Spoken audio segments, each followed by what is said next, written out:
Boa noite a todos e a todas. Hoje a gente vai receber a professora Camila Vieira. Camila, por favor, fique à vontade para se apresentar e fazer a sua palestra. Obrigado, Rafa. Obrigado pelo convite. Obrigado, pessoal. O Rafa foi meu companheiro de laboratório. Fizemos pós-graduação na mesma universidade, pós-doutorado, compartilhamos laboratório. E é um prazer aqui estar podendo contribuir com a disciplina dele. Tenho certeza que vocês estão com um professor muito bom aqui. Bom, pessoal, eu vou falar um pouquinho sobre o tema que eu trabalhei no mestrado, e desde o mestrado tem rendido, né, alguns trabalhos ainda, alguns trabalhos estão saindo com esse tema, né, a gente está fazendo análises mais globais ultimamente, envolvendo esse tema, e é isso que eu trouxe para trabalhar aqui com vocês hoje. Só para me apresentar um pouquinho, né, meu nome é Camila Vieira, eu sou doutora em ecologia, mas atualmente eu trabalho mais especificamente com ecologia comportamental e evolutiva, mas engenharia dos ecossistemas também é um tema que eu continuo trabalhando e trabalho ainda nos trabalhos de colaboração. Atualmente estou como professora substituta na Unesp de Jaboticabal, ministrando a disciplina de etologia, né, comportamento animal e bem-estar animal, para biologia e para zootecnia. Então, qualquer dúvida, vocês podem ir perguntando para mim, a gente pode ir conversando, tá?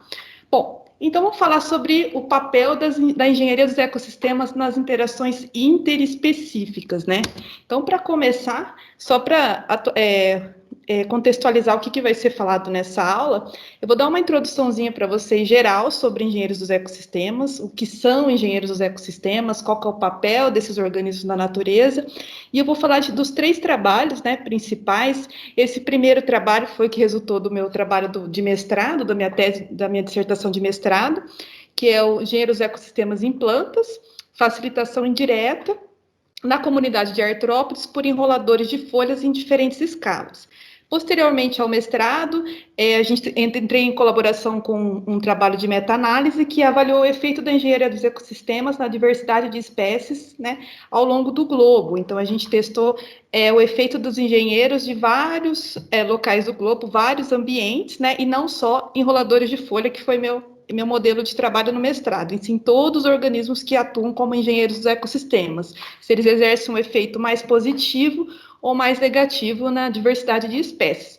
E agora, mais recente, né, esse trabalho aqui estava na Ecology Letters, agora a gente mandou para a Global Change Biology, que é uma outra revista, né, que a gente avalia com uma meta-análise qual que é o efeito do aquecimento global, né, de o que vem acontecendo com a variabilidade do clima, né, e a seca, o que eles afetam e têm afetado o papel da engenharia dos ecossistemas nos artrópodes. Então, a gente trabalhou com um experimento com mais de 52 pontos diferentes do globo, envolvendo vários pesquisadores em diferentes países, para ver como que o efeito do aquecimento global tem alterado no papel desses engenheiros dos ecossistemas, compondo a diversidade no globo como um todo, tá? Então, vou falar basicamente um pouquinho desses 3 trabalhos para vocês. Bom, alguém já escutou falar sobre engenheiros dos ecossistemas? Alguém sabe o que é? Poderia me falar? O que são engenheiros dos ecossistemas? O que vocês acham que são?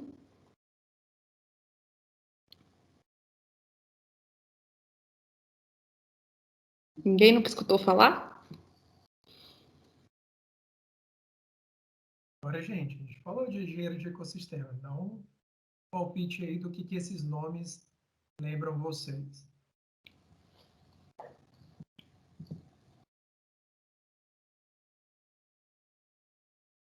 Será que nunca ninguém escutou? Engenharia dos ecossistemas, engenheiros dos ecossistemas?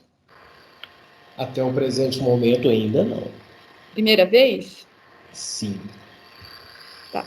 Então, o que são engenheiros dos ecossistemas? Né? O próprio nome vem da engenharia. Né? Engenharia é o quê? Uma mudança física no ambiente. O que o engenheiro faz, né? Num ambiente, numa cidade? O engenheiro constrói uma ponte, constrói um prédio, constrói qualquer estrutura física e, por meio dessa construção física, ele modifica o ambiente. Então, o termo engenheiro dos ecossistemas foi proposto primeiramente por esse autor aqui, Jones e colaboradores, em 1994. Repare que é um pouco recente da definição, tá, de engenharia dos ecossistemas, e eles são conhecidos como qualquer organismos que modificam a estrutura física do ambiente e, por meio dessa mudança física, eles alteram a distribuição de recursos, né, para outros organismos, tá? E essa distribuição de recursos, elas podem ter o efeito positivo, favorecendo os organismos, né, aumentando a riqueza, a abundância, a diversidade. Pode ter efeito negativo, pode ocorrer a inibição e extinção de algumas espécies devido a essa modificação física, né, ou um efeito neutro.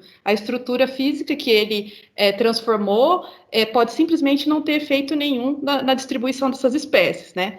Mas o que mais se estuda é quais os efeitos positivos, né? O que acontece, que são resultantes do efeito dessa engenharia na distribuição e na colonização de outros organismos. O exemplo mais clássico, que foi o primeiro, né, exemplo a ser estudado, foi os castores.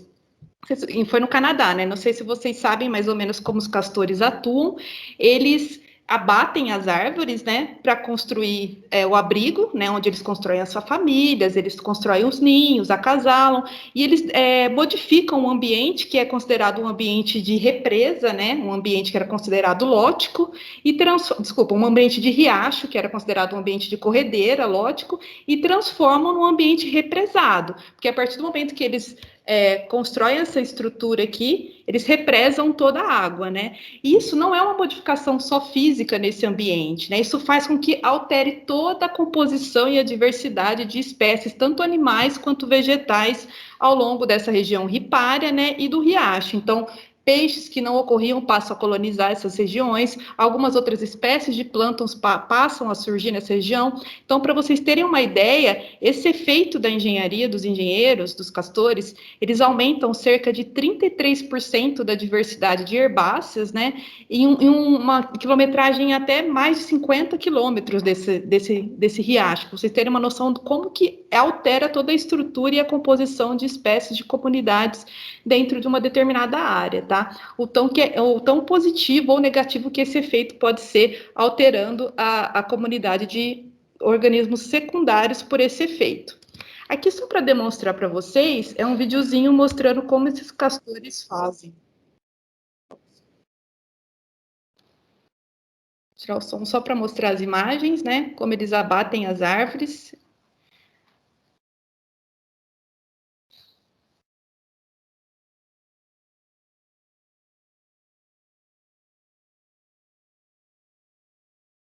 Eles são muito comuns em regiões temperadas.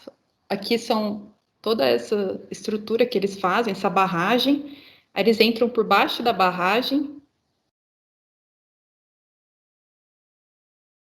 vão coletando, né? Ou eles abatem a árvore, ou vão coletando pequenos fragmentos de árvore e vão construindo essas barragens.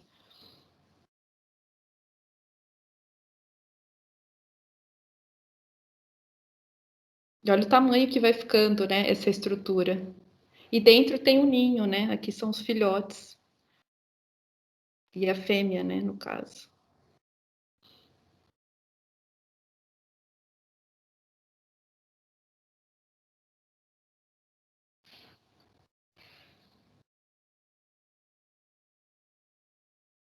E reparem que como muitos lugares, né, em que eles constroem essas barragens são lugares frios, né, que às vezes nevam, eles permanecem, né, nesse abrigo durante, às vezes, cerca de 4 a 5 meses durante o ano. Então, é o tempo suficiente para modificar toda a composição de espécies daquela área, né, a estruturação e toda a composição de espécies daquele ambiente que era antes um riacho, e a partir de então passou a virar, na verdade, um ambiente lêntico, né, um ambiente represado. Dentro da classificação dos engenheiros dos ecossistemas, a gente pode chamar de duas formas, né, que esse autor denominou. Os engenheiros autogênicos, que é quando eles fazem parte da matéria transformante, eles são a matéria transformante, né? Então, a árvore é um dos principais clássicos exemplos também de engenharia dos ecossistemas, porque uma árvore, ela modifica a estrutura física totalmente do ambiente, né? Posteriormente, ela vai ter modificações químicas, favorecer umidade, sombreamento, só que, primeiramente, ela modifica toda a estrutura física, né? Ela modifica através de orifícios que ela tem, pode muitas vezes servir de abrigos para outros animais, pode servir como sítio de nidificação para algumas aves, outras espécies associam as raízes, a estrutura física da raiz, né, que modifica o ambiente, e até essa estrutura da árvore, várias espécies se ancoram, né, durante o desenvolvimento, tanto espécies animais como vegetais, que só teriam esse ciclo, né, desenvolvido devido à presença dessa árvore no ambiente, tá? Então, ela é a própria estrutura física, né, transformante do ambiente. E também pode ser classificado como halogênico. O que é halogênico? Quando o organismo ele exerce uma engenharia, mas ele exerce e ele sai do local, né? Ele não faz parte daquela matéria transformante. Então, um dos exemplos, né, seriam os animais que pisoteiam, né, ou ruminantes, ou animais pesados, que na hora que eles pastejam, eles têm... se o solo ele tiver um pouco menos rígido, eles formam essas cavidades no solo, né? E dependendo dessas cavidades, elas agrupam até girinos em estações reprodutivas, formando poças temporárias, né? Que podem ser colonizadas por algumas espécies de peixes também, dependendo, né? Se são alguns peixes que têm essa habilidade de dispersar, e vários outros insetos aquáticos e outros organismos que podem colonizar essas estruturas físicas que eles modificam, né? Tem os animais bioperturbadores, que são as minhocas, caranguejos, que eles vão mexendo no solo, né? Eles vão removendo todo esse detrito, formando orifícios e buracos na camada do solo, que também permite fungos, bactérias, alguns fitófagos e várias outras espécies colonizarem esses ambientes devido a essa remoção de bioperturbação. Então, nesse caso, eles são considerados halogênicos, né? Que tem halo no sentido de diferente, né? Do que ele não é ele que é próprio, ele não é ele que é a matéria transformante, ele faz a ação da modificação física no ambiente, tá? E muitas vezes essa modificação, quando ele realiza, ele não está fazendo intencionalmente, né? O animal faz parte do ciclo de vida dele, né? É o que ocorre na maioria dos animais. E o que acontece? Quando tem essas transformações físicas, aqui no caso da árvore, né, que ela tem esses orifícios, que acontecem essas cavidades, que faz parte propriamente da matéria, né, da árvore, da matéria do desenvolvimento do organismo, posteriormente pode ser colonizado por outros animais, utilizado por inúmeras funções, né? Então aqui a gente tem as aves, que utilizam esses orifícios tanto para nidificação, para abrigo, a gente tem cupinzeiros, que também deixam, né, essa estrutura no ambiente, e vários outros engenheiros que deixam esses abrigos servindo de proteção para outros animais, principalmente predadores, que são organismos que procuram abrigos, muitas vezes. O que acontece? A engenharia dos ecossistemas, ela ocorre em todos os ambientes. Então, a gente vai observar desde ambiente terrestre, ambiente aquático, principalmente ambiente de marismas, ambiente de deserto, onde o estresse hídrico, muitas vezes de salinidade, é muito grande. Os engenheiros dos ecossistemas, muitas vezes, são considerados facilitadores, quando eles exercem um efeito positivo no ambiente. Então, o que é isso, né? O que é um facilitador? O próprio nome já diz, né? Eles geralmente podem ser aquelas espécies pioneiras, que chegam no ambiente, né, aquele ambiente que tem uma condição muito escassa para abrigar várias espécies. Então, essa espécie pioneira, ela chega muitas vezes e ela amortece, né, entre aspas, ela facilita as condições, melhora as condições físicas e químicas do ambiente, possibilitando que os outros organismos colonizem posteriormente. Então, nessas regiões de corais, por exemplo, os corais são engenheiros dos ecossistemas. Essa estrutura calcária, na figura A, né, permite que vários peixes, que várias larvas, né, são berçários marinhos para vários organismos se desenvolverem, porque eles fornecem essa barreira, essa estrutura de proteção física, primeiramente, e depois modificando as condições químicas da água, né, daquela micro-região. A gente tem as regiões entre marés, que não são qualquer espécie de plantas que conseguem estabelecer em regiões entre marés, por causa desse choque, né, a todo momento das ondas, o choque mecânico e o estresse de salinidade, estresse de várias outras condições. Então, essas espécies engenheiras, elas colonizam esse ambiente primeiramente, melhoram a condição, reduz o estresse, né, do impacto da água, diminui o pH, melhora a questão da salinidade, para que outras espécies vegetais posteriormente se colonizem, tá?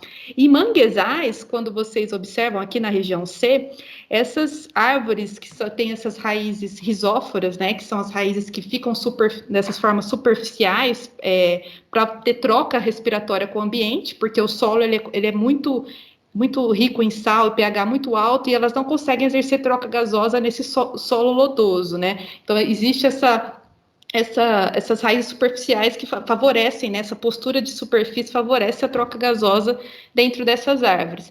E repare como que elas criam um microambiente, né? Isso aqui é um berçário para caranguejos, para desova de caranguejos principalmente, dentre outros peixes, mariscos e vários outros animais marinhos, né? Sem essas árvores nesse ambiente, dificilmente ia amenizar a temperatura, né? Veja que elas modificam a estrutura física, e, por consequência, aumenta a umidade do local, aumenta o sombreamento, né? A gente vê que são áreas mais sombreadas e reduz todos os outros índices, né? Que são considerados ou pH muito variável, pH muito variável, ou a salinidade muito forte para que os organismos se desenvolvam. Então, essas árvores de mangues também são consideradas engenheiros dos ecossistemas. E aqui, na figura D, algumas algas, né? Que formam também essas estruturas de abrigos, e muitas vezes são consideradas para reduzir o impacto também das ondas, né, dependendo das regiões rochosas, e também abrigos para animais, diminuindo a dessecação, aumentando esse abrigo térmico para outros animais, tá? Então, em região de marés em ambientes aquáticos, é muito comum a gente encontrar engenheiros dos ecossistemas.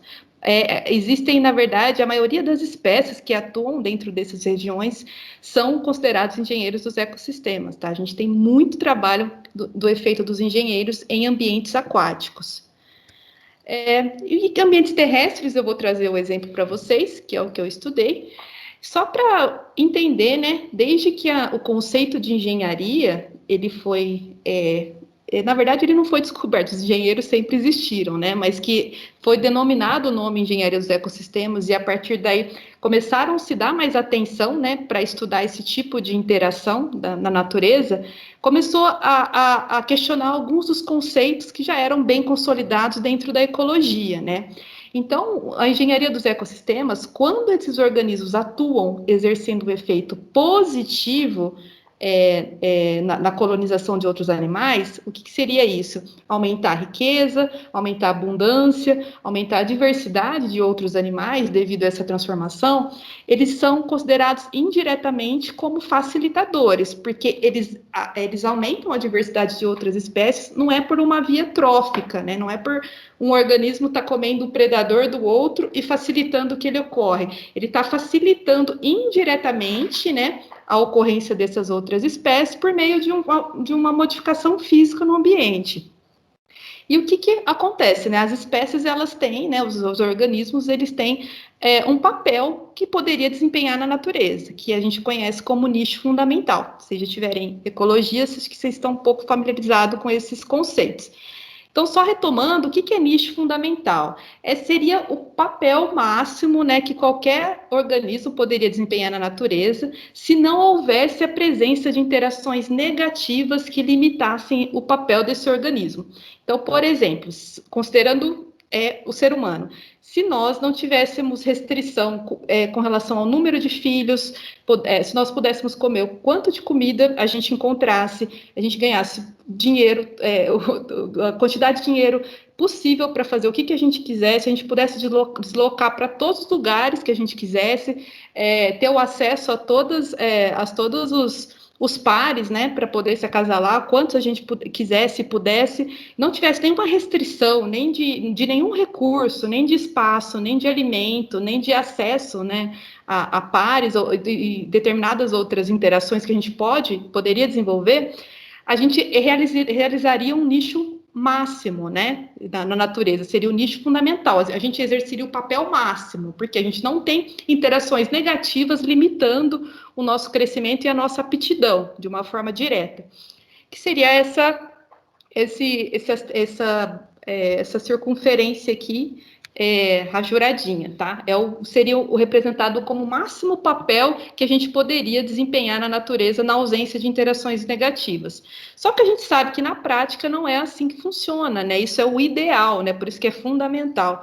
O nicho realizado, o papel realmente que uma espécie desempenha na natureza, incluindo reprodução, alimentação, busca por territórios e todos os papéis, né, que as espécies executam, existe né, outros fatores que controlam, né, que controlam o tamanho das populações, que controlam esse nicho, né. Então, dentre esses fatores é a competição, né, existem outros indivíduos, outras espécies que vão estar competindo comigo pelo mesmo alimento, isso vai fazer com que eu não vou ter acesso a todos ao alimento que eu poderia ter. A predação, a todo momento tem predadores que também estão atuando, né, reduzindo o número de presas, reduzindo o número de indivíduos da minha espécie, no caso, se eu for uma presa. E os parasitas, né, a gente, como a espécie humana, está vivenciando isso, né, pela pandemia, quando existe um aumento populacional muito grande, existem formas, né, naturais de controle desse aumento populacional, e dentre eles o parasitismo é uma dessas forças, né, que atuam regulando o tamanho das populações. E eles estão a todo momento interferindo nesse desempenho ideal que nós poderíamos ter, né. Então, o que acontece? O nicho fundamental seria esse papel máximo que a gente poderia executar. O verdinho é o realizado, que é um papel que seria uma área menor, né? Considerando todas essas forças negativas atuando a todo momento na natureza. Só que o que acontece? A engenharia dos ecossistemas não é um facilitador, né? Que ele vem e a partir do momento que ele surge, ele me facilita as condições para que eu consiga desempenhar melhores papéis na natureza. Então, é esse o papel do engenheiro como facilitador. Então, quando a gente inclui a facilitação dentro dos modelos, né, de nicho, de dinâmica de populações, ela amplia, pelo facilitador ele fornecer abrigo, né, por ele fornecer uma disponibilidade física, ele faz com que aumente a disponibilidade de recursos daquela espécie, porque eu crio um microambiente a mais.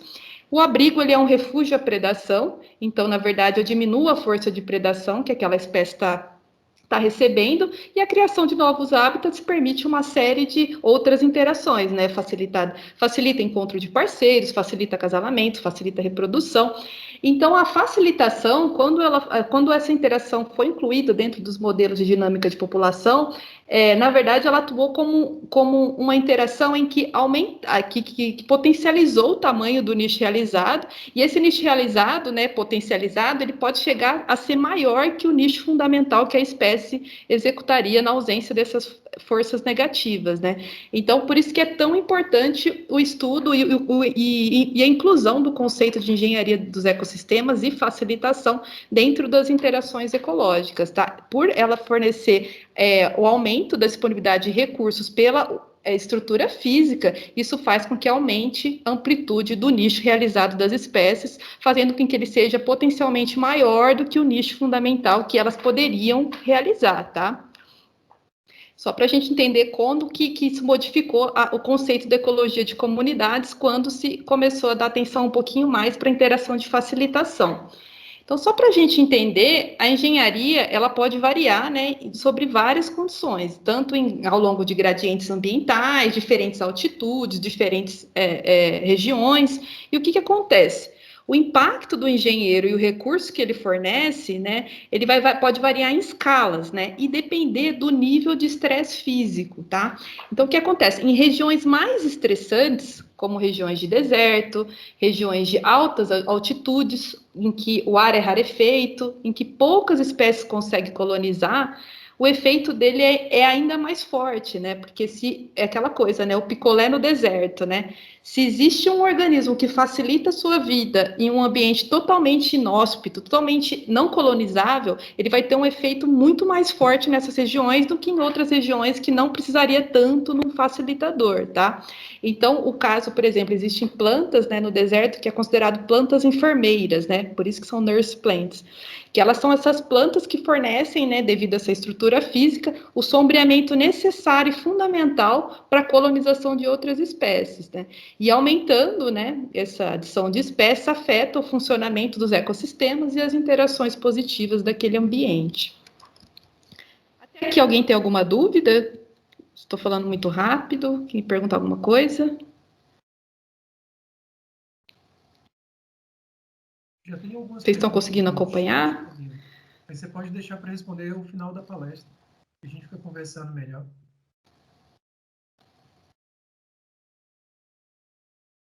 Sim? Meu áudio está aparecendo para você, Camila?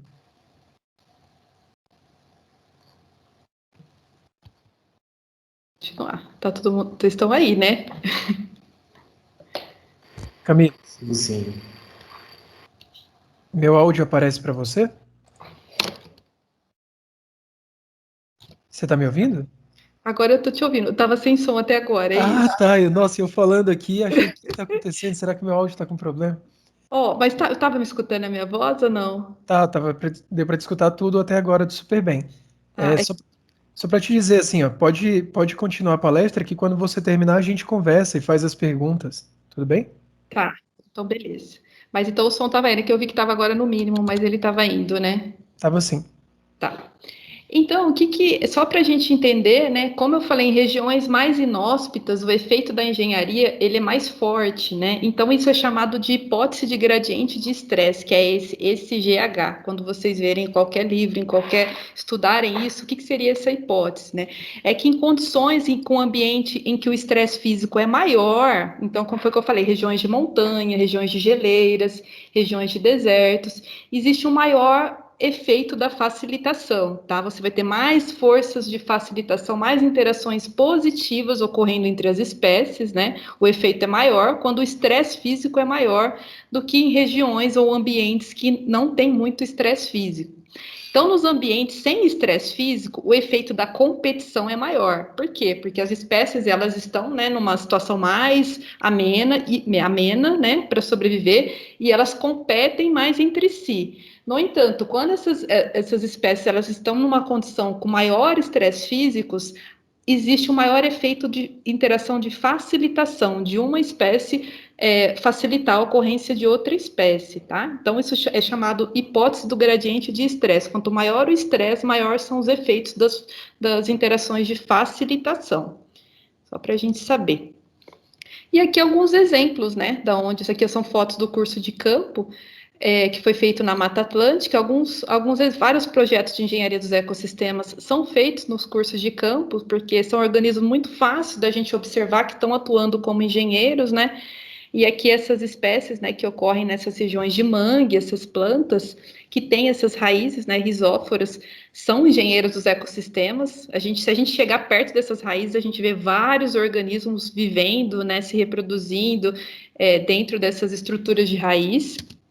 Aqui, né, até algumas outras plântulas que às vezes de espécies diferentes também crescem ao redor dessas plantas, né? Das ideias dos projetinhos seriam contabilizar o número de plântulas, né, de outras espécies que estão germinando próximo à área, né, dessas plantas que são consideradas engenheiros dos ecossistemas e longe dela, né, para a gente verificar, avaliar qual que é o efeito positivo dessa planta engenheira sobre as outras espécies de plantas que colonizaram, tá? Então, é muito comum, principalmente em ambiente de praia, a gente observar também a ação desses engenheiros. Aqui só um exemplo, né, dos castores. Como eu disse, eles são engenheiros dos ecossistemas e eles atuam, né, muito fortemente com efeito positivo, né, na riqueza, diversidade das espécies. E esse trabalho aqui, ele demonstrou uma ação dupla, né, incluindo uma ação de conservação simultânea devido à presença desse engenheiro, né, que é o castor, né. Então, o que eles avaliaram? Que a presença do castor no riacho e toda aquela transformação que ele faz no ambiente de riacho, ele promove duas ações simultâneas de conservação. Primeiro, ele mantém uma população de espécie rara de borboleta e ele aumenta a diversidade da planta hospedeira dela como um todo, né? E como é que ele faz isso, né? Essa espécie de borboleta, ela tem uma distribuição totalmente limitada na América do Norte. E ela só ocorre em áreas represadas, porque a lagarta dessa borboleta se alimenta especificamente, a lagarta hospedeira, ela é especialista, e ela se alimenta especificamente de uma planta, né?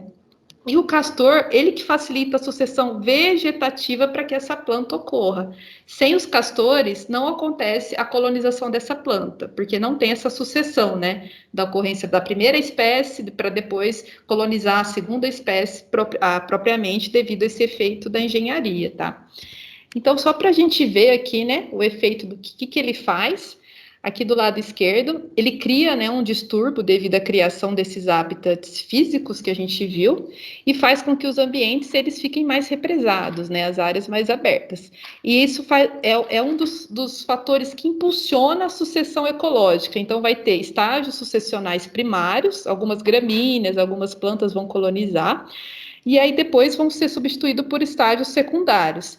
E esse estágio primário, né, especificamente, é onde essa lagarta de borboleta, ela é especialista de uma dessas plantas dos estágios secundários. Então, é necessário que o estágio primário exista para depois o estágio secundário, né, surja e que essa lagarta, ela possa se desenvolver na planta. E aí, depois, tem os estágios mais tardios, né? Então, qual que é a ação? Olha a ação desse engenheiro, né? Além dele estar amplificando a diversidade de vegetação da região como um todo, ele está favorecendo uma espécie de borboleta rara ocupar aquela região, que sem o castor, essa borboleta não ocorre. Ela é extremamente rara na América do Norte. Ela só ocorre em regiões que existe o castor. Por isso que a gente fala um efeito indireto, né? A presença dele indiretamente favorece, né, facilita a ocorrência dessa espécie de borboleta, além de aumentar a diversidade da vegetação em torno. Até aqui, essa parte introdutória, então, se tiver tudo ok, vamos continuar. No final, depois, se vocês quiserem perguntar alguma coisa. Aqui eu vou entrar especificamente no que eu trabalhei no mestrado, tá? Que eu trabalhei com engenheiro dos ecossistemas em plantas, tá? Então, como eu disse, engenheiro dos ecossistemas pode ser vários animais, né? Desde vertebrados, invertebrados, animais marinhos, animais fossoriais. Eu estudei um inseto, um invertebrado, né? Que no caso é uma borboleta, que eles são considerados engenheiros em plantas, tá? A borboleta, só para a gente entender um pouquinho o desenvolvimento dela, ela ovipõe em uma determinada espécie, né, de planta, e a lagarta, durante o desenvolvimento, ela enrola as folhas e depois ela permanece até o terceiro íster, sai dessas folhas, empupa em outro local, né, e até sofrer a metamorfose e virar borboleta. Só que a partir desse desenvolvimento dela enrolar as folhas, a hora que essa lagarta sai das folhas, ficam esses cartuchinhos na natureza, né, que são folhas enroladas. Então, aqui, elas modificam a arquitetura da folha, né? Antes era uma folha expandida, aí essa lagarta, essa borboleta ovipõe, né? E a lagarta, ela utiliza da folha, enrola, fica os três ísteres, né? E a hora que ela sai, permanecem esses cartuchos na natureza.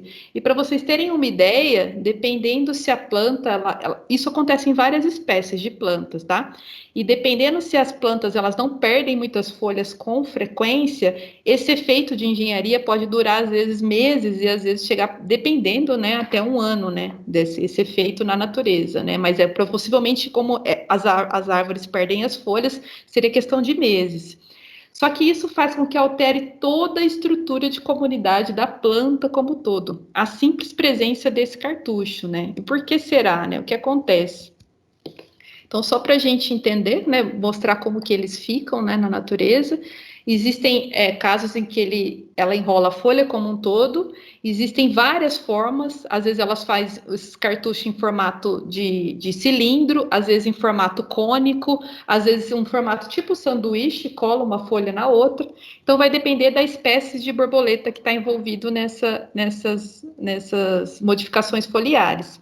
Aqui eu estudei um sistema de Croton floribundus, que é uma planta arbustiva, e essa lagarta dessa subfamília Caraxine. Essa família ela é muito conhecida por ter lagartas enroladoras de folhas, tá? E aqui, né, os primeiros estágios iniciais dessa lagarta, não sei se vocês conseguem ver, mas ela está aqui, né? A lagarta. E por que vocês acham, só uma pergunta, que ela constrói, e o que ela faz? A nervura principal da folha, ela termina aqui, né?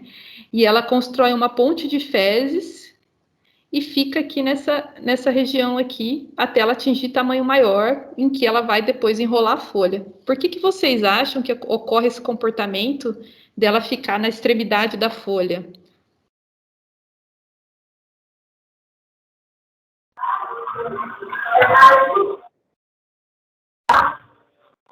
Pode falar? Tá me Pode escutando?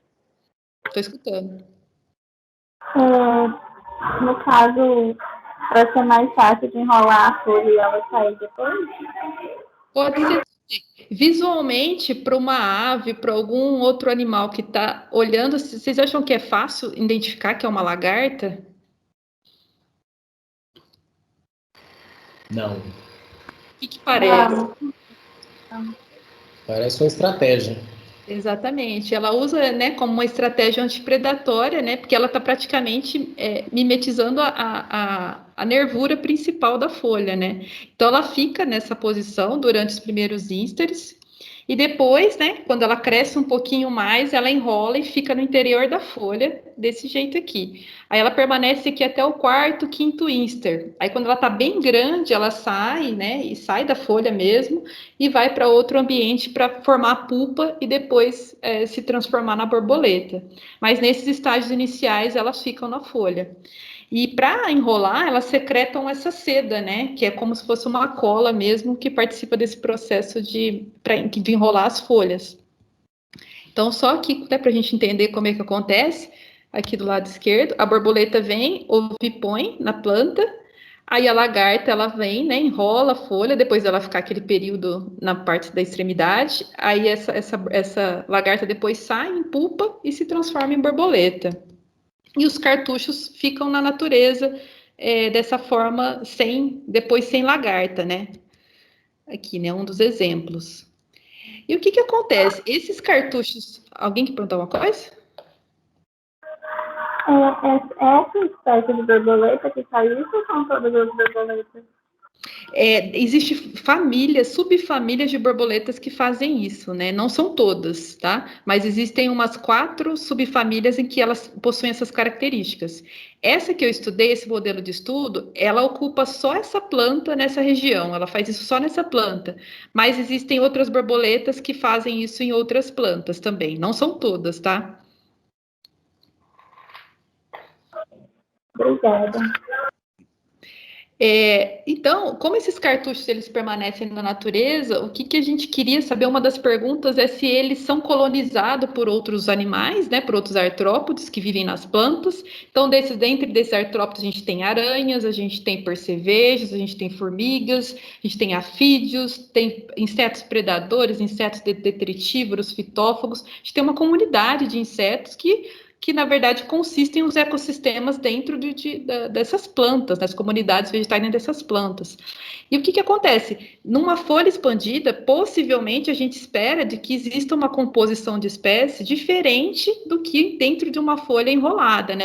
Pode ser que ocorra outras espécies, outras guildas, né, que vão ocupar esses cartuchos, né, principalmente predadores que buscam refúgios, diferente do que as folhas expandidas. Então, foi uma das perguntas que a gente queria saber, né, se a composição era diferente entre folhas expandidas e folhas enroladas. E a gente queria saber se esse efeito, na verdade, ele era só na folha ou se ele mudava a composição e a diversidade da planta como um todo, né, que seriam 2 escalas diferentes. A outra pergunta seria se a forma do abrigo ele afeta, né? Como eu disse, tem várias formas, né? O abrigo ele pode ser cilíndrico, ele pode ser cônico, ele pode ser diversas formas. Então, será que a forma afeta a composição? Será que existem aranhas que preferem funil e existe, sei lá, coleópteras predadores que preferem viver em lugares cônicos devido à abertura e radiação do sol? Será que a estrutura física modifica a composição de espécie que vai colonizar? Essa era uma outra pergunta. A terceira pergunta, será que isso varia em diferentes períodos sazonais do ano? Então, será que durante a seca, como são animais, né, ectotérmicos, no caso, os insetos, eles não regulam a temperatura, eles precisam de refúgios, né, precisam de lugares mais aquecidos durante o inverno, né, e lugares menos quentes durante o verão, né? Então, será que para também evitar a dessecação, a alta radiação solar sobre a cutícula, será que eles prefeririam abrigos do período de calor muito intenso, devido a estarem mais propensos a essa desidratação? Então, será que varia a taxa de colonização ao longo dos diferentes períodos sazonais do ano? A quarta, né, como eu disse, será que o nível ele é local ou é um nível maior, considerado um nível mais de paisagem? O que acontece? É que a gente está falando de escalas, né? Porque o castor, o que é o efeito local para o castor? Seria ele alterar a vegetação em alguns metros só daquele riacho e não quilômetros, né, de extensão. Só que a planta, a gente está falando num efeito menor, do organismo menor. Então, a escala de uma folha para uma planta seria a escala de alguns metros da barragem do castor. Já uma escala de paisagem do castor, que seria cerca de 50 quilômetros ao longo do riacho, seria uma escala de paisagem para um artrópode, né? Quando a gente considera o nível na planta como um todo. Alterar a comunidade de uma planta, pensando que essa planta ela pode chegar a, sei lá, 5, 6 metros, é uma escala de paisagem considerado o tamanho do organismo engenheiro dos ecossistemas, tá? Então, a gente queria ver se varia tanto temporalmente, diferentes estações do ano, e diferentes escalas, num nível mais local ou num nível mais regional, né? E, por fim, se realmente atrai mais predadores, possivelmente diminui a taxa de herbivoria das plantas. Por quê? Predadores muitas vezes se alimentam de insetos herbívoros, e esses herbívoros são os insetos que consomem as folhas, né? Que muitas vezes participam desse processo de herbivoria das plantas. Então, indiretamente, a atração de predadores iria remover o número, né, a abundância de herbívoros. Então, será que a presença de cartucho reduz a taxa de herbivoria das plantas pelo favorecimento de abundância de predadores? Seria a última pergunta que a gente queria saber, né? Então, nesse caso, esse foi o primeiro estudo a demonstrar o impacto dessa lagarta na diversidade de artrópodes em plantas, incluindo todas essas espécies que a gente trabalhou. E a gente estudou na reserva do Japi, né, que é uma floresta semidecídua de altitude, e trabalhamos em 3 períodos diferentes: pós-chuva, seco e período chuvoso. E além das amostragens naturais que a gente fez de folhas enroladas e não enroladas, nós fizemos um experimento manipulando, enrolando as folhas, tá? E desse experimento durou 45 dias em cada estação. Então, aqui, só para a gente demonstrar a área, né, que trabalhei, né, como é uma floresta semidecídua de altitude, tem manchas de cerrado, mas consiste principalmente por Mata Atlântica, e é muito abundante a presença dessas borboletas, dessas lagartas e dessa planta em específico, né, que é o cróton, que a gente utilizou como modelo de estudo. Então, como é que foi feito, né? Primeiramente, foram feitas as amostragens que a gente encontrava na natureza. Então, a gente selecionou ao longo de trilhas, né, 67 plantas, e todas as plantas que tinham folhas enroladas, a gente coletava uma folha enrolada, uma folha expandida, para investigar o efeito, né, dessa engenharia em variáveis como abundância, riqueza e composição de espécies desses animais nessas plantas, no caso são artrópodes. E a gente verificou qual que era a taxa de herbivoria por mastigadores. Então, a gente marcou as plantas e deixou por 45 dias, e no início a gente verificou, né, se as folhas estavam comidas, qual que era a porcentagem de remoção do dano da herbivoria, do dano foliar, e após 45 dias nós verificamos se existia um efeito da redução com a presença desses cartuchos. Na época não existia esses aplicativos. Hoje a gente consegue estimar a área foliar por aplicativo. É só você tirar uma foto e ele já te dá a porcentagem da folha que está comida, né? Então, era esse papelzinho milimetrado que tinha que ficar contando os quadradinhos em centímetro depois, né? Da viva tecnologia que facilitou o nosso trabalho. E nós investigamos as seguintes variáveis, né? Será que as folhas enroladas, elas afetam biomassa? Biomassa consiste ao tamanho dos animais, né? Qual que está sendo colonizado por insetos maiores, artrópodes maiores ou menores? Então, abundância, biomassa, riqueza, guildas, que consiste diferentes grupos, né, predadores, detritívoros, quais são essas guildas que estão ocupando, a composição de espécies e a herbivoria foliar, né, ver se muda, se a atração de predadores remove, né, os herbívoros da planta e diminui a taxa de herbivoria foliar. Então, como eu disse, primeiramente, nós observamos naturalmente, né, as folhas enroladas e expandidas. Aqui, só para a gente ter uma noção da porcentagem de insetos, né, de grupos que a gente encontrou dentro dessas folhas impensionadas, a maior porcentagem foi herbívoros, né, muito mais do que predadores. E aqui só para a gente demonstrar inicialmente, nessas amostragens naturais, que as folhas expandidas, elas têm até 4, 5 vezes mais número de artrópodes por folha, número de espécies, né, riquezas e maior biomassa, considerado as folhas expandidas. Então, o gráfico A seria a abundância, né, de artrópodes com relação às folhas expandidas, que é em preto, folhas enroladas, desculpa, que é preto, a barrinha preta, e folha expandida, que é a barrinha clara, e aqui dividido nas específicas guildas, né, nos grupos funcionais, predadores, herbívoros e detritívoros. Então, a gente vê que tanto na abundância do gráfico A, do gráfico B é riqueza por folha, a gente também vê, né, essa diferença de folhas enroladas por folhas expandidas, e o gráfico C é biomassa. Então, tanto a abundância, riqueza e biomassa foi muito mais vezes maior, né, quando comparado aos artrópodes que estavam presentes nas folhas expandidas. Então tá, naturalmente a gente viu que isso ocorre na natureza, né? Tipo, sem nenhum experimento, a gente verificou inicialmente que a presença dessas lagartas nas plantas e essa modificação, né, feita por meio da engenharia, modificando a estrutura foliar, favorece, né, aumenta a diversidade, porque a gente está trabalhando com abundância, riqueza e biomassa, está aumentando a diversidade de organismos nas folhas como um todo.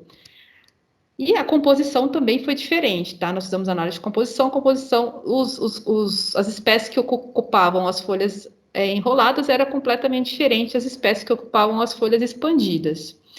Aí a gente quis ver, será que diferentes arquiteturas influenciam, né, nessa preferência? E aí que a gente quis testar experimentalmente. Como a gente fez isso? Em 60 plantas, nós atribuímos 4 tratamentos.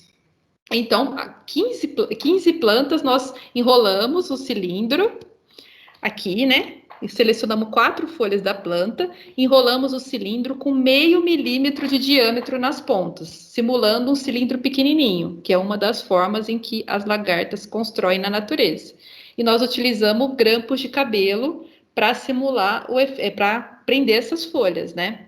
E como a gente sempre quando a gente faz um experimento, quando a gente insere um efeito, né, no caso aqui a gente colocou um grampo numa folha, no controle, no tratamento controle, que é o tratamento que a gente não vai enrolar, a gente tem que pôr o grampo de cabelo também, para minimizar o efeito, né, do que a gente está causando pela inclusão de um material que não existia na planta. Então, só para a gente entender, 15 plantas a gente enrolou 4 a 5 folhas dessa planta com um funilzinho menor e prendemos com grampo de cabelo. Ficou assim nas plantas, vocês conseguem ver o grampo de cabelo e aqui distribuído nas plantas, né?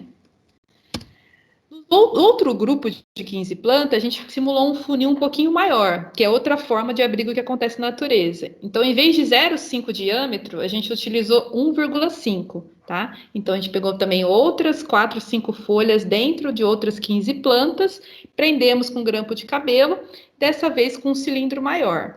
Então, eles ficaram com um diâmetro maior distribuídos na planta, né? Desse jeito aqui.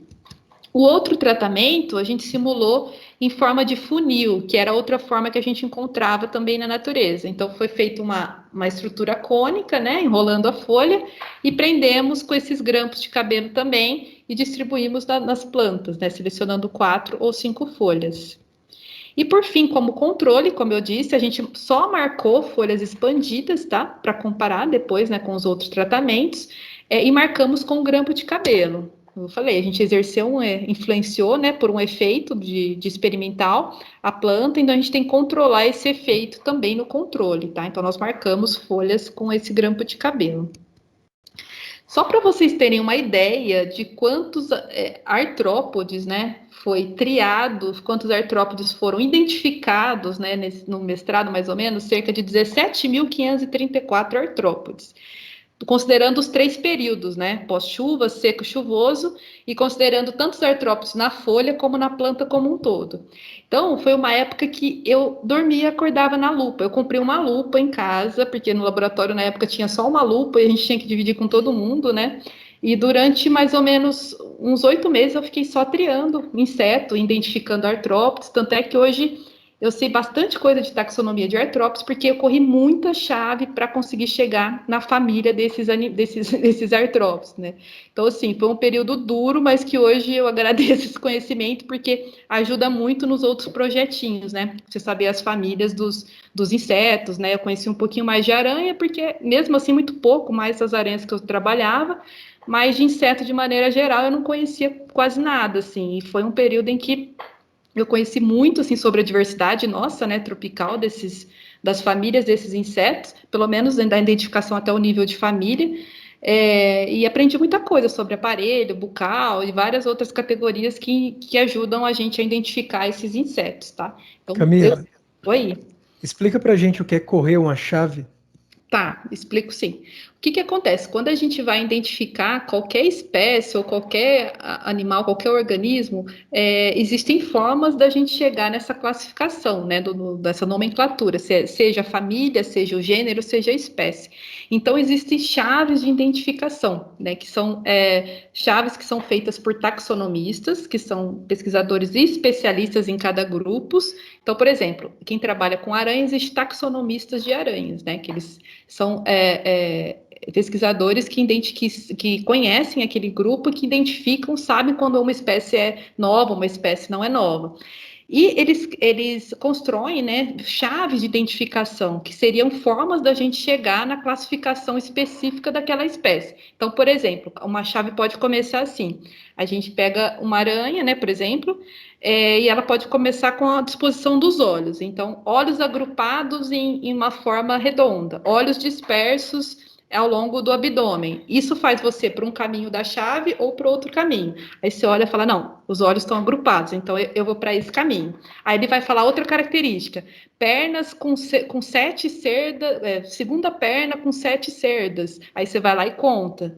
Ah, eu tenho 7, então ele vai para esse caminho, senão ele vai para outro caminho. Essas chaves de identificação faz com que a gente vai correndo várias etapas e, por fim, chega na identificação daquela espécie em si, tá? Muitas espécies, principalmente de insetos, em regiões tropicais, não estão descritas. Então, por exemplo, a gente pega uma comunidade de Mata Atlântica, tem muita espécie nova, é comum mesmo, né? Por isso que a gente envia depois para os taxonomistas, para eles, se eles quiserem descrever. Então, a gente não consegue, sem ser taxonomista, chegar num nível de espécie, mas a gente consegue identificar pelo menos família e às vezes gênero, a gente consegue identificar por meio do conhecimento dessas chaves, né? Dessas estruturas do corpo, estruturas morfológicas do animal, que faz com que a gente vá categorizando até chegar numa identificação mais precisa.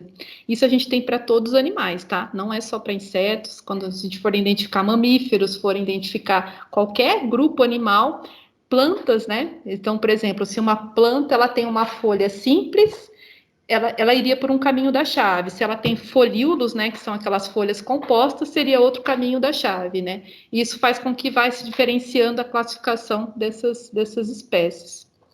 Deu para entender, assim? Alguém já trabalhou com isso? Com botânica, alguma coisa que utiliza a chave de identificação? Na matéria de sistemática eles ensinam, só que no caso era só sobre plantas, né?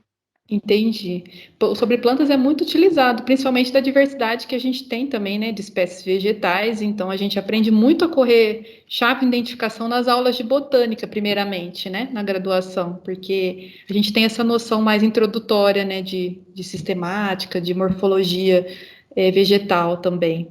E para os animais existem essas chaves, tá? Lembrando que tem muitas espécies ainda que não estão descritas, e por isso a importância da gente conservar as espécies. Muitas ainda não estão descritas, né, catalogadas, nem identificadas, tá? Principalmente na região do globo que a gente mora.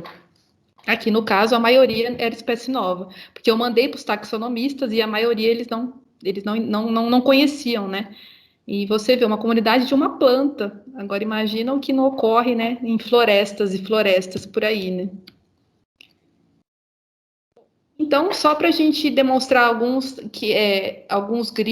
grupos, né, que ocorriam, né, grupos funcionais, os predadores, as aranhas, elas colonizavam esses cartuchos.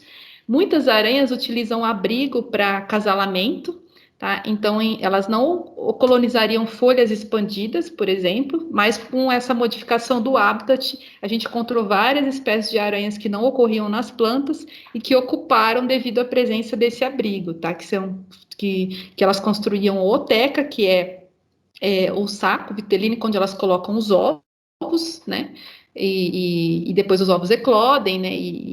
E as aranhas saem, e elas utilizam abrigos para isso também, para acasalamento, postura de ovos, e muitas vezes também para se esconder de predadores, mas elas buscam refúgios principalmente para acasalamentos, tá? Então nós encontramos bastantes aranhas, espécies diferentes de aranhas colonizando esses cartuchos.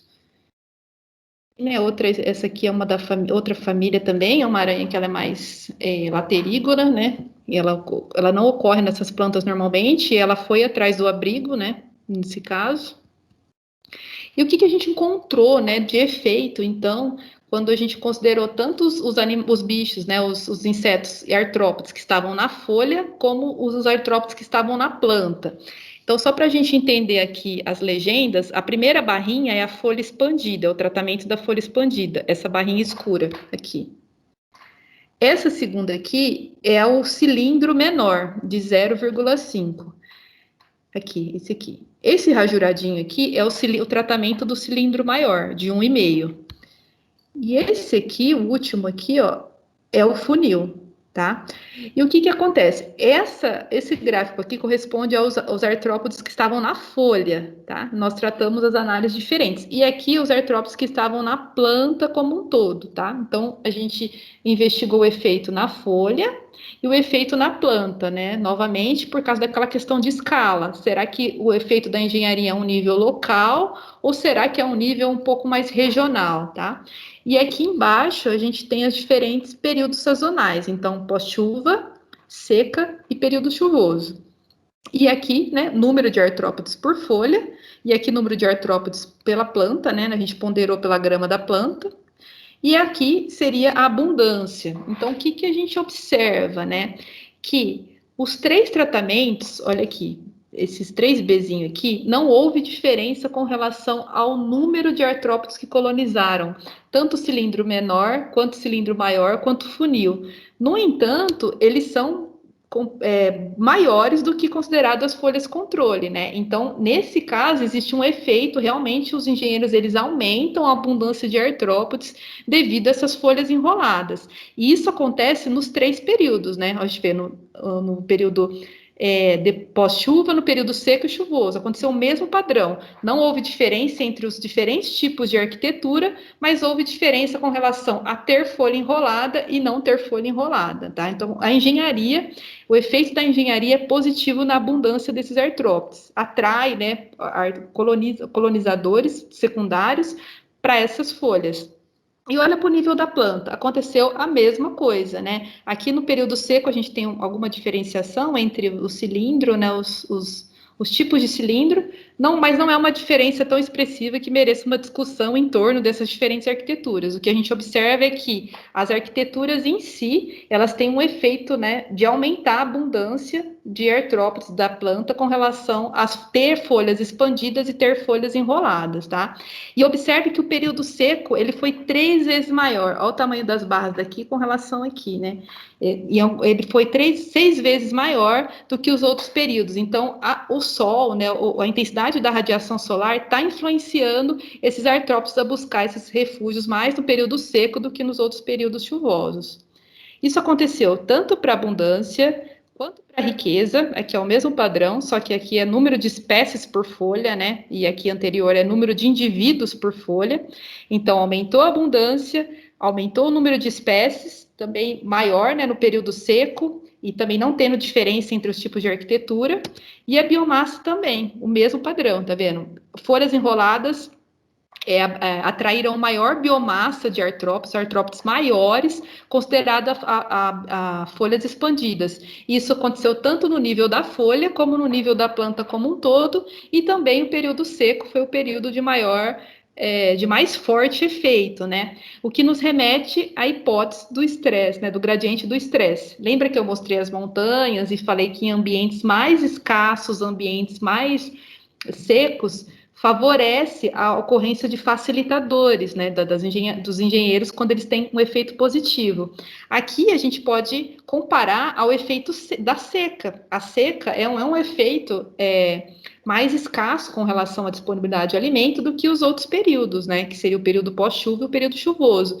Então, a força, né, a intensidade da interação de engenharias e ecossistema de facilitação aqui desses artrópodes é maior no período seco, né? Então ele corrobora com aquela hipótese do gradiente de estresse, em que quanto maior estresse do ambiente, maior é a força das interações de facilitação, né? O que seria correspondido ao efeito positivo da engenharia aqui observado.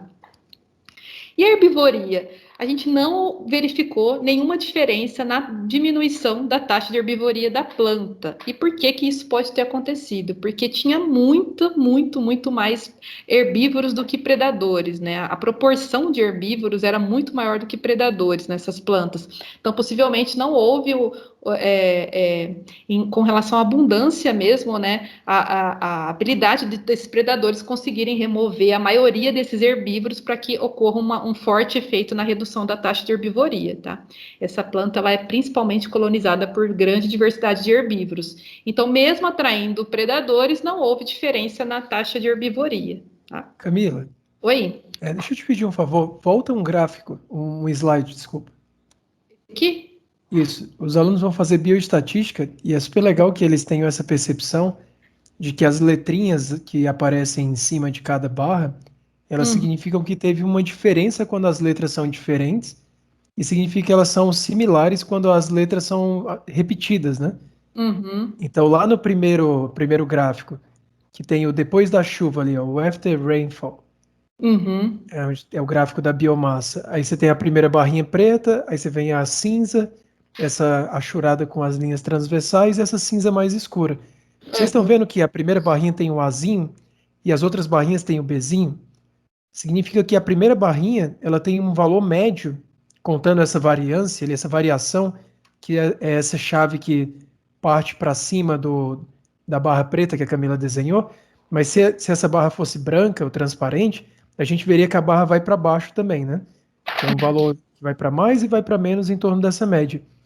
Então ela está mostrando com esse gráfico que o fato dessa barrinha preta estar lá embaixo não é suficiente para você dizer que é diferente ou não. Ela teve que fazer um teste estatístico que ajudou ela a decidir que essa diferença ela é confiável, considerando essa variação em torno da média.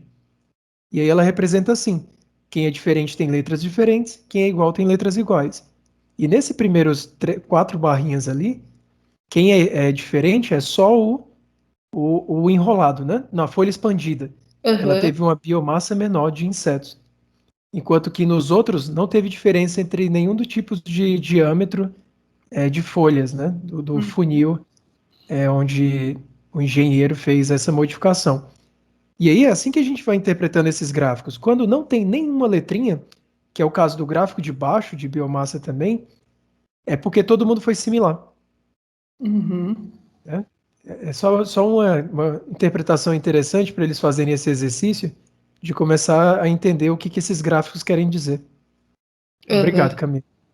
Obrigado você, Rafa. E às vezes eu estou falando, sei quão familiarizado né? Então é importante você falar assim. Então, como o Rafa falou, quando tem esses 3 Bzinhos, quer dizer que essas barrinhas as médias não diferem estatisticamente, mas diferem com relação à média A, né? Que é aqui no Azinho, né? E aqui foi que ele mostrou, né? Na planta como um todo, a biomassa não teve diferença aqui, né? Tá vendo? A gente não representou por nenhuma letrinha. E aqui, ó, a gente vê que aqui, né, na herbivoria, por que a gente não tem representado nenhuma letra diferente? Porque essas médias, embora seja maior e menor, estatisticamente, isso não é uma diferença, né? Devido aos testes que a gente faz, isso não representa uma diferença. Então, por isso, a gente não coloca nenhuma letrinha, indicando que é A ou B, a gente poderia colocar tudo A, né? Mas não precisa, a ausência de letra já indica que não tem diferença. Isso ficou claro, assim, para vocês? Vocês conseguem visualizar?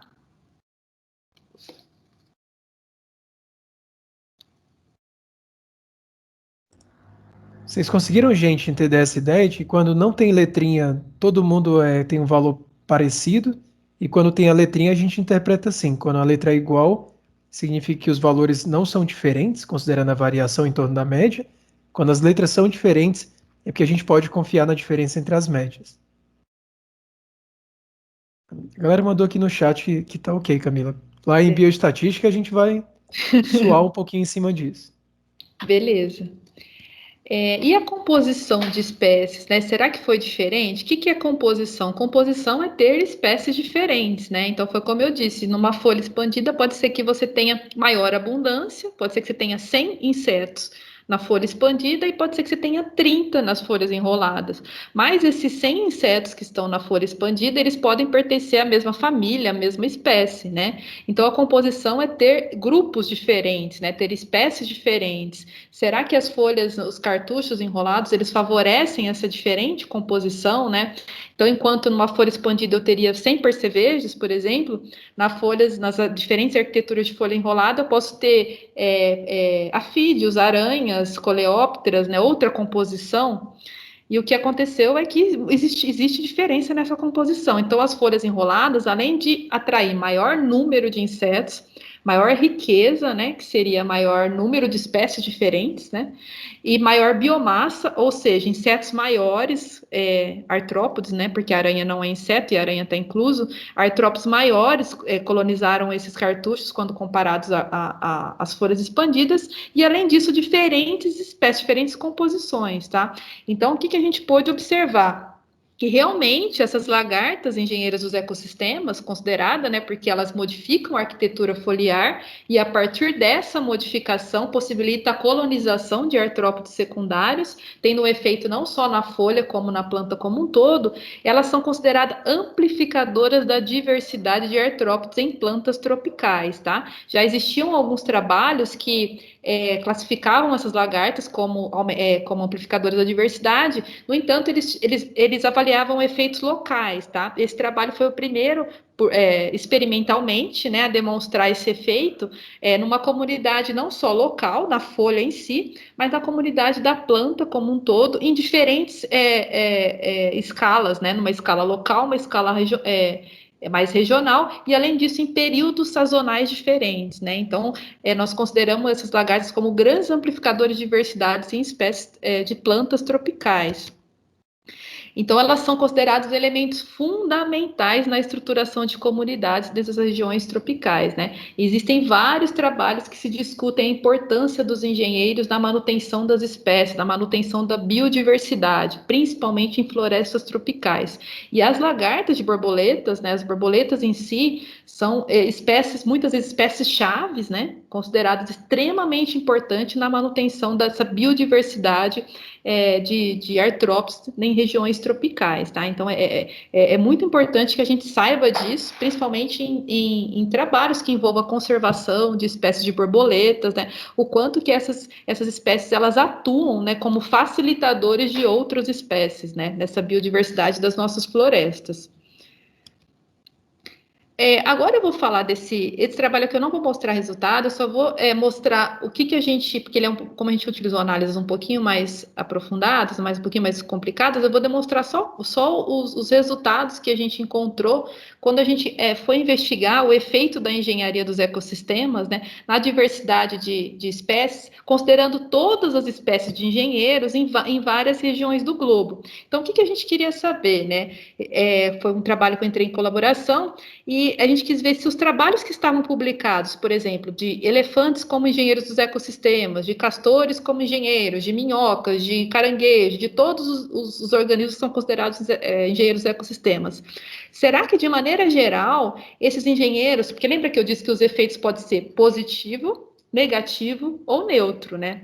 Será que, de maneira geral, todos os engenheiros, eles exercem um efeito positivo nas espécies, né? Aumentando a diversidade? E quando a gente fez uma meta-análise, consiste uma análise em que a gente inclui vários trabalhos, por isso que é meta-análise, vários trabalhos diferentes que já avaliaram isso em grupos específicos. A gente faz uma análise geral desses trabalhos e vê qual que é o efeito geral, né, desses engenheiros sobre a diversidade dos outros organismos.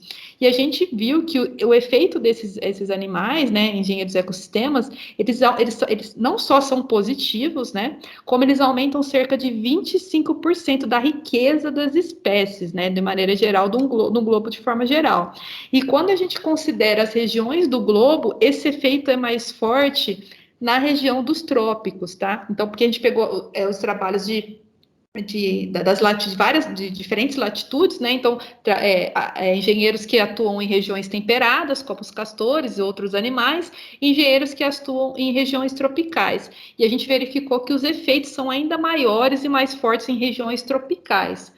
Vocês conseguem pensar o porquê disso? Por que o efeito da engenharia, o efeito da facilitação, ele é mais forte nas regiões tropicais do que as regiões de alta latitude, nas latitudes mais altas?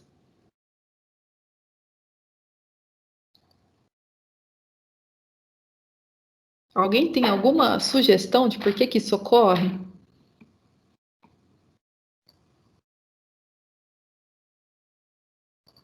E aí, gente, queima os fosfatos, vamos lá. Essas regiões de mais alta latitude são as regiões temperadas, né? Isso. E aí, qual é a diferença aqui de uma floresta da Amazônia para uma floresta boreal lá, ou floresta temperada lá do Canadá, dos Estados Unidos? Porque a engenharia de ecossistema deveria ser mais, ela é mais importante aqui na região tropical do que lá, na região temperada. Alguém tem um palpite?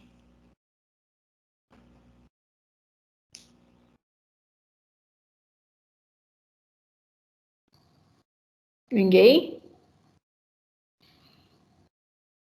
Esses biólogos estão precisando tomar um café e lembrar que estão fazendo biologia.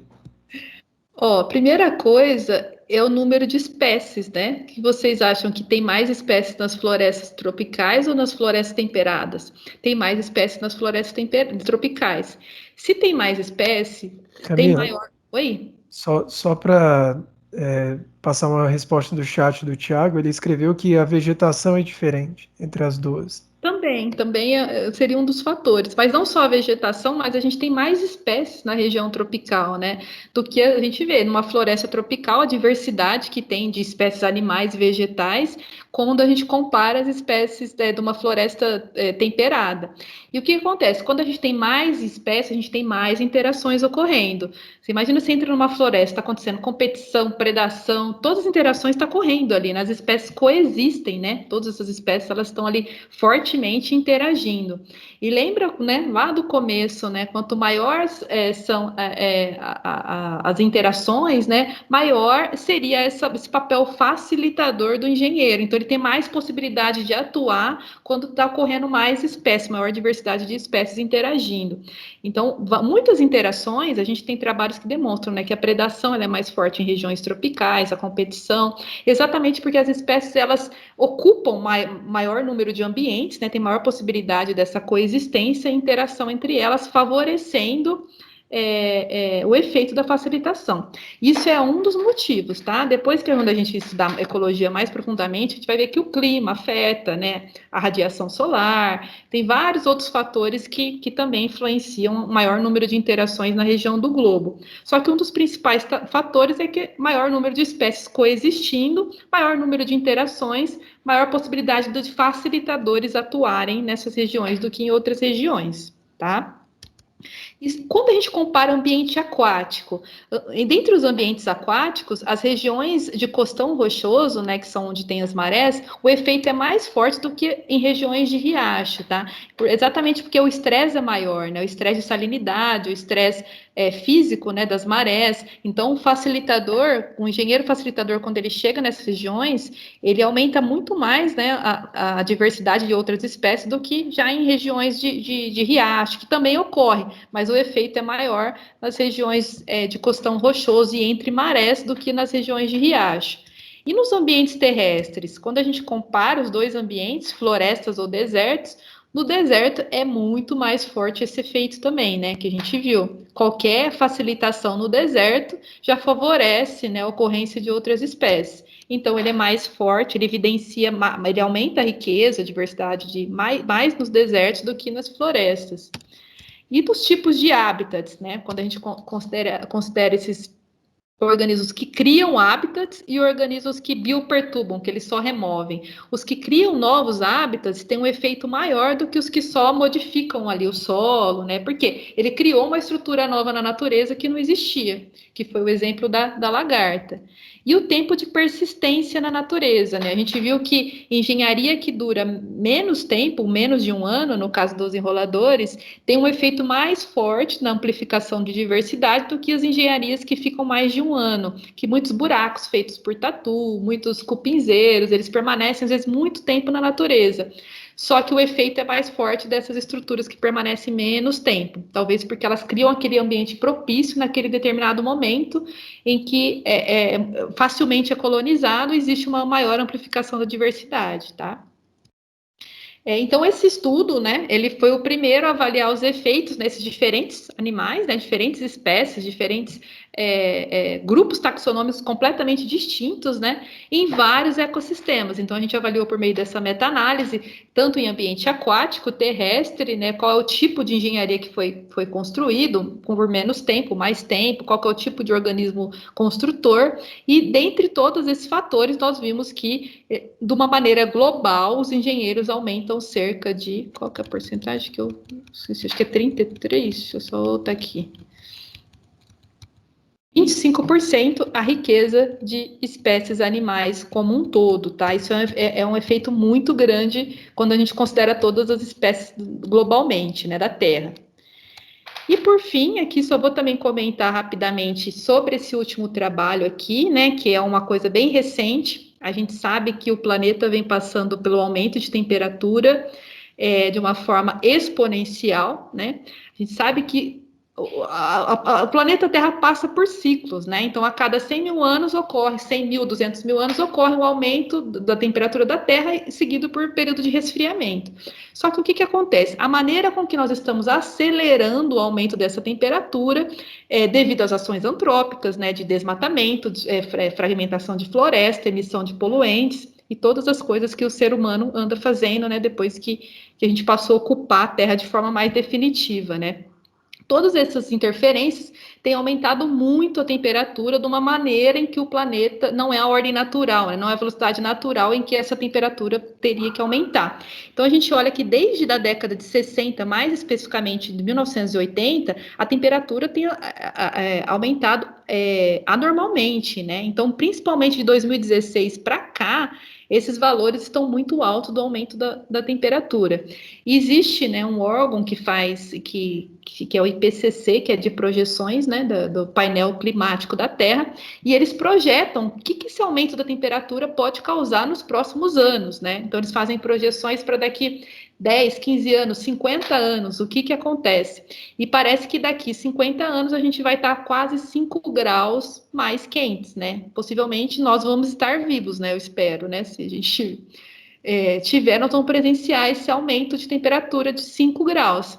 E para vocês terem uma ideia, uma diferença de 0,5 graus, a gente faz alguns experimentos em bromélias, né, que a gente simula um microclima, né, porque a bromélia, quando ela acumula água, ela tem todos os níveis tróficos que ocorrem num planeta. Então, tem predadores, detritívoros, bactérias, fungos, tem todos os níveis, todos os organismos que ocorrem na Terra, a gente pode simular dentro de uma bromélia com água, tá? Seria um microcosmo.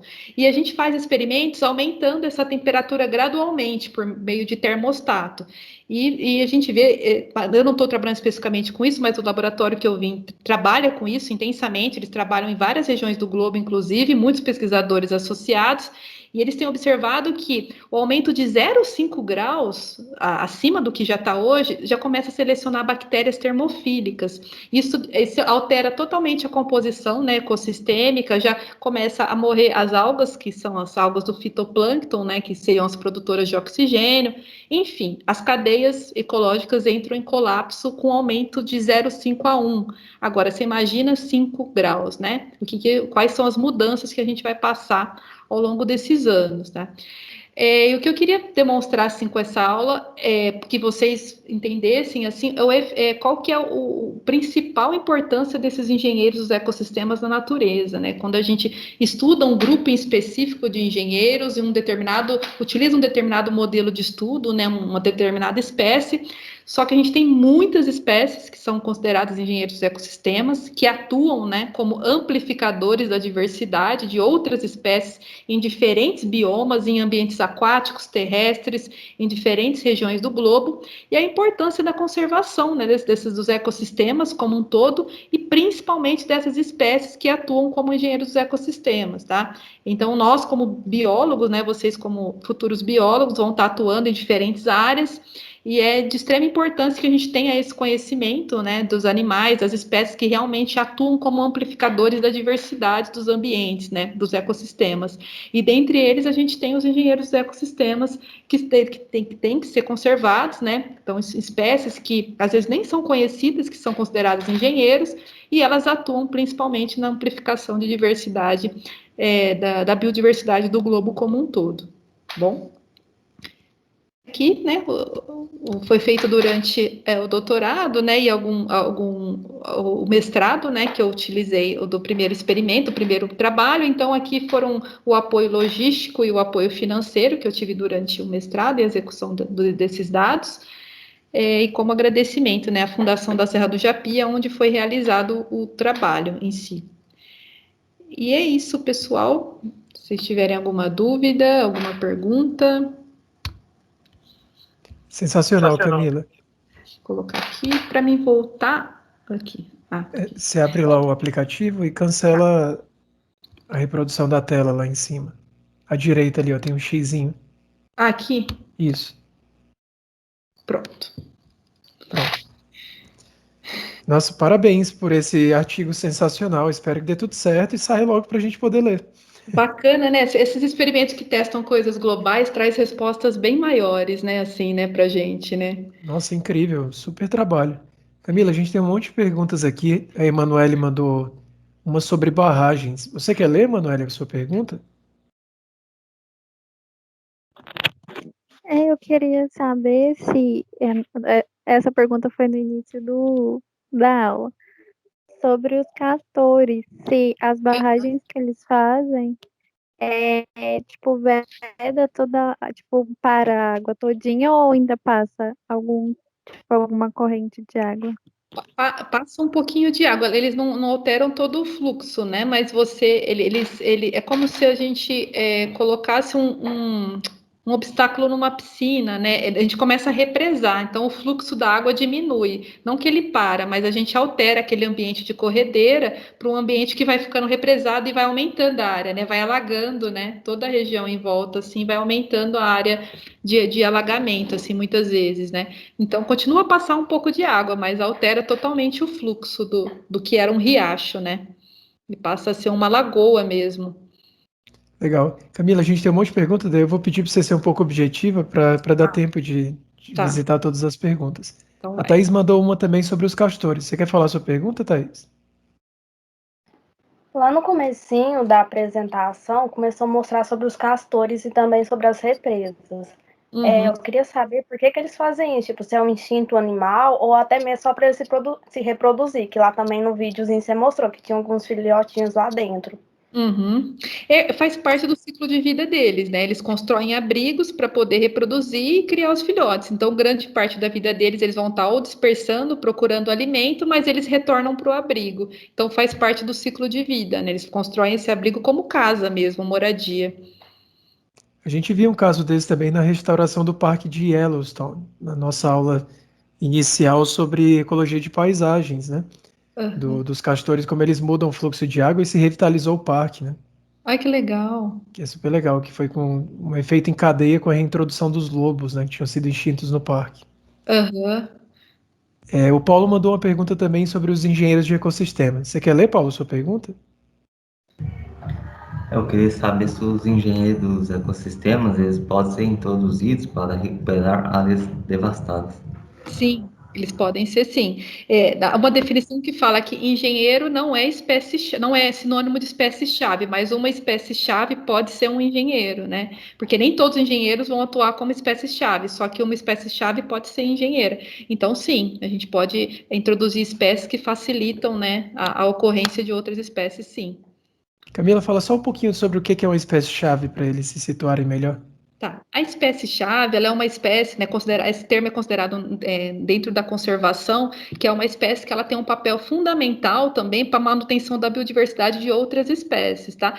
Mas não possivelmente é só por uma interação de facilitação. Às vezes ela pode ter outras interações que envolvem consumo, né, como predação e outras interações. O engenheiro, ele atua só por uma via indireta, né? Constrói a coisa física e o físico favorece os outros organismos. Então, a diferença da espécie-chave é porque ele é por meio de uma ação, que é a modificação física do ambiente. A espécie-chave ela pode atuar em várias outras interações. Ela pode remover parasitas, ela pode remover competidor, várias outras interações, aumentando a diversidade. Maravilha. A Emanuele mandou. A gente tem mais duas perguntas aqui. Tá. O Thiago também levantou a mão. Thiago, depois das perguntas do chat eu passo para você, tá bom? Ou você quer perguntar sobre o que a Camila falou agora? Era praticamente quase a mesma coisa. Eu queria saber, assim, como os seres humanos atuam como engenheiros de ecossistema e para ela citar alguns exemplos para a gente. A gente atua como engenheiro a todo momento, né? Quando a gente fragmenta uma floresta, quando a gente constrói uma hidrelétrica, constrói uma ponte e separa, fragmenta uma área, né, de uma floresta, a gente está atuando como engenheiro, tá? A gente está pegando uma região que antes era colonizada por vários animais e a gente restringe, né, a distribuição desses animais. Então, toda e qualquer ação humana que modifica fisicamente o ambiente, seja por derrubada de árvore, hidrelétrica, qualquer ação, a gente está. Só que aí, nesse caso, a gente está tendo um efeito negativo, né? A gente está eliminando espécies muitas vezes. O engenheiro é o oposto, né? Mas a gente pode atuar como bom engenheiro de ecossistema se a gente entende os processos e atua de maneira, como a gente tem falado na última aula, de manejo da paisagem, né? A gente consegue fazer um bom manejo para trazer de volta espécies de interesse para a região, para aumentar a biodiversidade, a gente pode fazer isso, né? Não só coisa ruim, né? Enriquecimento ambiental, né? Se a gente sabe, por exemplo, que alguns organismos precisam de refúgios, a gente pode colocar pedaço de tijolo mesmo, às vezes no fundo dos rios, para favorecer refúgio. Tem várias ações que dá para fazer ajudando nessa transformação física. A Emanuele mandou uma pergunta aqui também no chat. Você quer fazer sua pergunta, Emanuele? Era sobre a temperatura. Você tinha mencionado que pode aumentar até 5 graus. Tem alguma coisa que a gente pode fazer para evitar esse aumento? Eu acho que como ação individual é tudo que eu imagino, todo mundo é biólogo, é todo mundo o que a gente já vem fazendo, né? Redução de combustíveis fósseis, redução de produção de lixo, uma série de coisas. Agora, o que a gente tem que pensar é que grande parte vem dos grandes países, né? Não só do Brasil, mas grandes indústrias, grande parte de emissão de gás carbônico no planeta Terra vem das grandes potências, né? Então, assim, a gente precisa de políticas públicas mais efetivas para atuar na punição dessas pessoas que agrupam grande parte do dinheiro da terra, né? Que a gente precisa de multas efetivas, de punições efetivas para que as coisas realmente mudem. Alguns países, né? Falando em ações individuais, alguns países colocam multa com relação à produção de lixo, né? Isso já favorece algumas coisas. Multa com relação às diferentes formas de atuar dentre os crimes ambientais, né? Então, no Brasil, falando do nosso país, a gente tinha que se preocupar mais com a legislação que pune a questão da devastação do meio ambiente, né? Eu acho que o Rafa pode me ajudar aí nessa pergunta também, eu acho que vem muito... Destinar essa verba também para restauração, né? Não adianta só arrecadar uma verba de punição. Se ela não ir para restauração, as áreas degradadas continuarem degradadas, não adianta de nada. Uhum. Tenho mais uma pergunta da Daphne aqui no chat. Daphne, você quer fazer sua pergunta? Oi, vou fazer assim, só não reparem a voz que eu tô com alergia, Sem então eu problema. tô um pouco rouca. Boa noite. Eu queria, o Rafa tinha dito no chat, né, que era muito importante a gente estudar essas diferentes escalas, tanto as espaciais como as temporais dentro da ecologia. Eu queria saber se a gente pode afirmar, né, se a gente pode dizer que a engenharia dos ecossistemas ela vai resultar em uma maior biodiversidade na escala de paisagem, já que a escala de paisagem ela está enfatizando um modelo, enfatiza a interação entre o modelo espacial e os processos ecológicos. A última parte da pergunta que eu não entendi. Você falou já que a escala de paisagem, aí você concluiu com uma coisa que eu não escutei. Ela vai ser a relação, né, entre o modelo espacial e os processos ecológicos. A gente pode dizer que a engenharia dos ecossistemas ela resulta numa maior biodiversidade dentro dessa escala de paisagem? Sim. Sim, e na verdade a gente testa isso, né? Que nem nos castores eles avaliaram em alguns metros e muitos quilômetros e viram que realmente tem esse efeito de paisagem. Nesses trabalhos da meta-análise a gente avaliou também essa escala de paisagem. Então, cada organismo ele atua de uma forma, né? Alguns organismos em umas escalas menores e outras maiores. Só que grande parte dos organismos atuam em escala de paisagem, sim, considerando a escala para aquele animal, né? Foi o que eu falei. Para a lagarta, uma planta e uma floresta é uma paisagem, né? Não, sim, porque ficou muito evidente, né, durante o trabalho, o quanto que, às vezes, um pequeno trecho, né, um pedacinho, é tão grande e tão como eu posso dizer, eles aproveitam de uma forma, né, aquele local para estar construindo, né, para estar fazendo mesmo essa engenharia de ecossistemas. Então, é só para a gente ter essa certeza de poder afirmar isso. Uhum.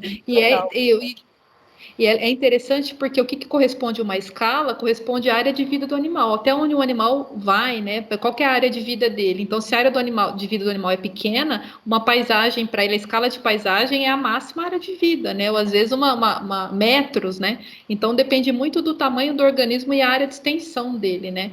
E quando a gente considera essa escala, sim, é uma escala de paisagem para aquele organismo. Então é bem isso mesmo, é muito evidente esse efeito, né? E não um local só, mas como paisagem. Sim, como um todo, né? Muito legal. Obrigada. Imagina, obrigado você. Camila, de novo, agradeço muito pela sua contribuição valiosa, trabalhos lindos e vamos trocando muita figurinha aí que a gente tem coisa massa para fazer junto, né? O Rafael também trabalha com meta-análise, é muito legal esse trabalho de meta-análise porque eles respondem padrões mais gerais, né? Então eu acho que é bem legal a gente trabalhar com essas ferramentas, né?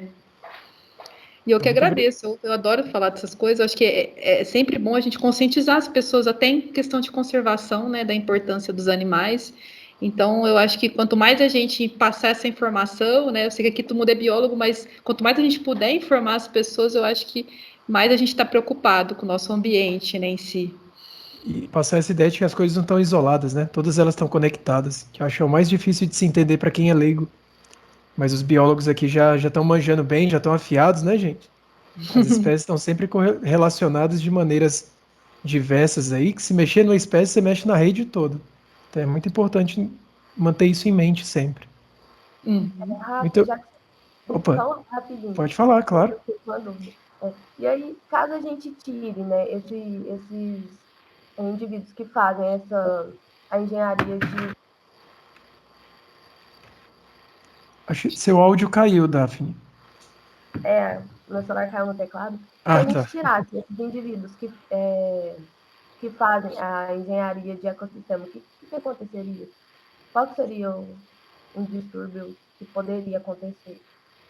Se a gente vê, por exemplo, naquele trabalho que eles aumentam cerca de 25% das espécies, a gente teria 25% de espécies a menos que a gente tem hoje, se a gente removesse todos da Terra. Hoje, 25% representa 1/4 das espécies que tem no planeta. Então, você imagina o tamanho desse efeito, né? A estimativa é que a gente tem 10 milhões de espécies na Terra. Então a gente estaria perdendo 2,5 aí, né? Uma tragédia. Por favor, deixe eles lá.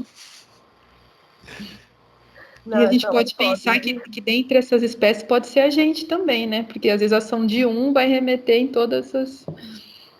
Olha a rede aí, gente, olha a rede. Muito obrigado, Camila. Boa noite, pessoal. Até a próxima semana. Obrigada. Até mais. Tchau, tchau.